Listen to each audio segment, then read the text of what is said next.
আমি যেনেকুৱা ধৰণৰ কাম কৰোঁ বা আমি যেনেকুৱা ধৰণৰ আমি কৰ্ম কৰোঁ আমি তাৰ ফল সেইভাগে আমি ভোগ কৰোঁ আৰু কথাখিনি যদি আপোনালোকৰ হয়তো কিছুমানৰ বিশ্বাস নহ'বও পাৰে কিন্তু হয়তো এইখিনিতে কিছুমানে ক'ব পাৰে যে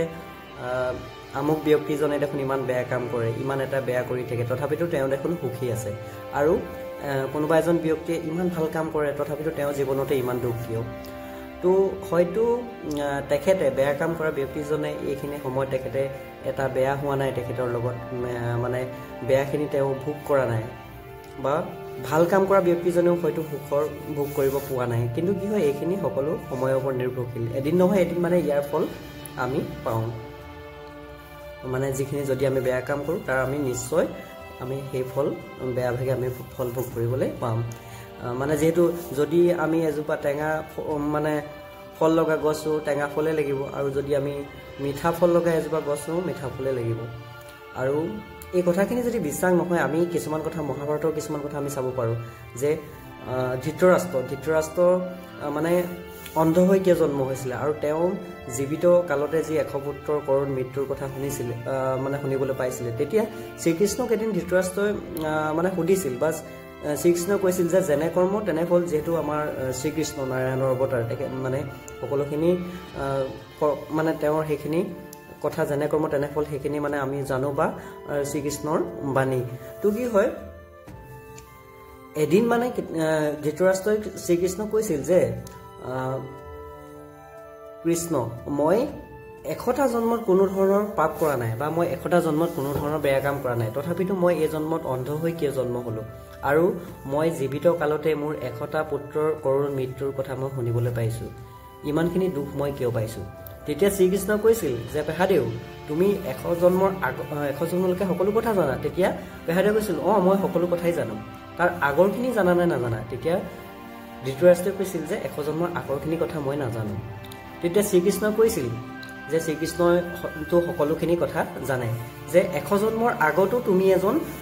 ৰজাই আছিলে 100 জন্মৰ আগতো তুমি এজন ইখ্যাত বংশৰ এজন ধাৰ্মিক তুমি শ্ৰেষ্ঠ ৰজাই আছিলে আৰু তুমি মনৰ আনন্দত এদিন তুমি বনলৈ বা এদিন অৰণ্যৰ মাজলৈ তুমি পশু চিকাৰ কৰিবলৈ গৈছিলা আৰু এনেদৰে গৈ থাকোঁতে তুমি এটা নুদুকা মানে সুন্দৰ এটা ধুনীয়া পশু দেখিলা শকত-আবত আৰু সেই পশুটো দেখি তোমাৰ মানে ইমানে লোলুপ দৃষ্টি বাহিল ইমানে মানে লোভনীয় দৃষ্টি বাহিল তুমি সেই পশুটো খেদি গৈ অৰণ্যৰ একেবাৰে মধ্যভাগত তুমি মাজভাগত তুমি প্ৰৱেশ কৰিলা আৰু ইমানে জোৰকৈ তুমি গলা যে লগৰ সৈন্য সামন্ত যিখিনি গৈছিল সকলোকে তুমি এৰি থৈ গলা অৰণ্যৰ মাজভাগত যেতিয়া তুমি পালাগৈ তেতিয়া পহু মাৰিব নোৱাৰিলা আৰু অন্ধকাৰ নামি আহিল ইফালে বৰষুণত তিতি তুমি জুপুৰি হলা ভাগৰ আৰু পেটত ভোক সৈন্য সামন্তকো তুমি দূৰতে এৰিলা ইফালে অন্ধকাৰ এনেকৈ গৈ তুমি অৰণ্যৰ মাজভাগতে এজোপা ডাঙৰ বৃক্ষৰ তলত তুমি জিৰণি ললা ইফালে তোমাৰ ঠাণ্ডাত কপনি আৰু পেটত ভোকে তোমাক খুন্দা মাৰিছিল আৰু তেতিয়াই সেই বৃক্ষজোপাৰ সেই গছজোপাৰ তলতে তুমি বহি থকা সেই গছজোপাৰ তলতে এহালি কপৌ চৰাই আছিল আৰু কপৌ চৰাইহালিয়ে তোমালৈ লক্ষ্য কৰিছিল আৰু তাৰে মাইকী কপৌজনীয়ে মতা কপৌটোক কৈছিল যে স্বামী তলত যিজন বহি আছে তলত যিজন ব্যক্তি বহি আছে ব্যক্তিজন সেই মানুহজন আমাৰ এই ৰাজ্যৰ ৰজা আৰু আমি তেখেতৰ প্ৰজা আৰু তেখেতৰ যেহেতু ইমান ঠাণ্ডাত আছে পানী তিতি আছে তেওঁ ঠাণ্ডা লাগিছে আৰু তেওঁ হয়তো পেটত ভোকো লাগিছে তুমি কিবা এটা কৰি জুইৰ ব্যৱস্থা কৰা তেতিয়া মতা কপৌটোৱে গছৰ পৰা পাহাৰৰ দূৰলৈ উৰা মাৰিছিল আৰু পাহাৰত মানে হিৰে খুন্দা খাই যি জুই জ্বলে সেই জুইৰ পৰা অলপমান জুই আনি তোমাক সেই গছজোপাৰ তলত তুমি বহি থকাৰ ওচৰত অঙঠা এডোখৰ পেলাই দিছিল আৰু সেই তুমি অঙঠা এডোখৰ পাই গছৰ যি শুকান পাত সেইখিনি তুমি লৈ মানে জুই জ্বলালা আৰু তাৰে তুমি জুই হেকি তুমি উত্তাপ ললা গাৰ যি ঠাণ্ডা নামিছিল গাত যি তোমাৰ কপনি উঠিছিল সেই কপনি তোমাৰ তাতে সমাধা হল কিন্তু তোমাৰ ক্ষুধা নিবাৰণ নহল বা তোমাৰ যি ভোক লাগিছিল হিয়া নিবাৰণ নহল তেতিয়া মাইকী কপৌজনীয়ে মতা কপৌটোক আকৌ ক'লে যে এতিয়া তুমি তেখেতক খাবৰ বাবে কিবা এটা ব্যৱস্থা কৰা তেতিয়া মতা কপৌটোৱে মাইকী কপৌজনীক কৈছিল যে ইমান অন্ধকাৰ ৰাতি ইমান আন্ধাৰত মই কেনেকৈ মই ফল আনি দিওঁ বা কেনেকৈ মই কোনো ধৰণৰ ফল আনিবলৈ মই যেন আজি অসমৰ্থ তেতিয়া মাইকী কপৌজনীয়ে কৈছিল স্বামী যদি তুমি তেখেতৰ ক্ষুধা নিবাৰণ নকৰা যদি তুমি তেখেতক ক্ষুধা নিবাৰণ কৰিব নোৱাৰা ভোক নিবাৰণ কৰিব নোৱাৰা তেনেহলে তেখেতৰ ইমান এটা ভোক লাগিছে যেহেতু তেখেত ৰজা তেখেতৰ হৈ মই মোৰ প্ৰাণ বিসৰ্জন দি হ'লেও তেখেতৰ মই ক্ষুধা নিবাৰণ কৰিবলৈ মই প্ৰস্তুত। তেতিয়া মতা কপৌটোৱে অলপ দেৰি ভাবিলে আৰু তাৰপিছত ক'লে যে আমাৰ 1টা সন্তান আৰু মাতৃ অবিহনে 1টা সন্তান ডাঙৰ কৰাটো বহুত এটা ডাঙৰ কথা। সেয়ে তুমি নালাগে, মই মোৰ প্ৰাণ বিসৰ্জন দি মই ৰজাৰ ক্ষুধা নিবাৰণ কৰিম। এই বুলি মতা কপৌটোৱে তুমি বহি থকা সেই গছজোপাৰ তলত তুমি ফুৰাই থকা সেই জুইকুৰাত মতা কপৌটোৱে জাপ দিলে।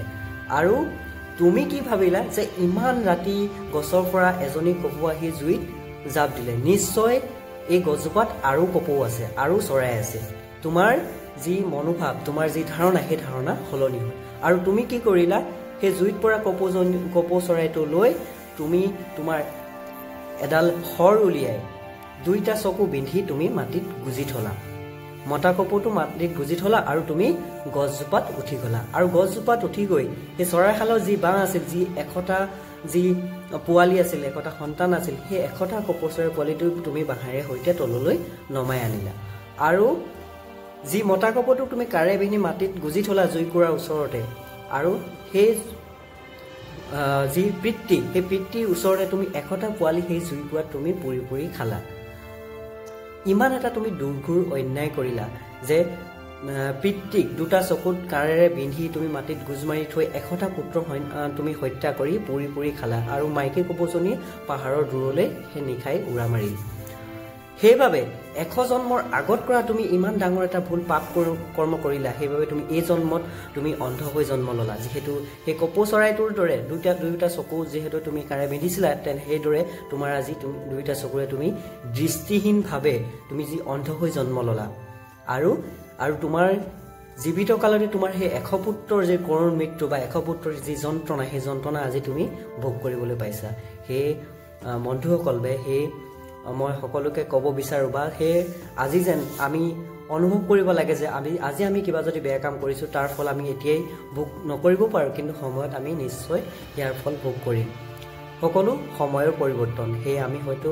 পৰাপক্ষত কাকো অন্যায় কৰিব নালাগে, পৰাপক্ষত কাকো বেয়া কৰিব নালাগে, আৰু বেয়া কৰা মনোভাৱৰ পৰাও আমি যেন আঁতৰি থাকিব লাগে। আৰু এই কথাখিনি কওঁতে হয়তো মোৰ ক'ৰবাত ভুলো হ'ব পাৰে, কোনো ধৰণৰ বিভ্ৰান্তি হ'ব পাৰে, বা কোনো ধৰণৰ কথাখিনি মই কওঁতে কিবা ক্ষেত্ৰত দুখো লাগিব পাৰে, সেইখিনি যেন মাৰ্জনা কৰে। যিহেতু মই এই কাহিনীটো বা এই কথাখিনি ভাগৱত ব্যাখ্যাৰ মই এজন গুৰুক মই ফ'ল' কৰোঁ, চাওঁ, তেখেতৰ পৰাই মই শিকিছোঁ, আৰু সেয়ে মই ষ্টৰিটো শ্বেয়াৰ কৰিলোঁ। সেয়ে আমি মানে কাকো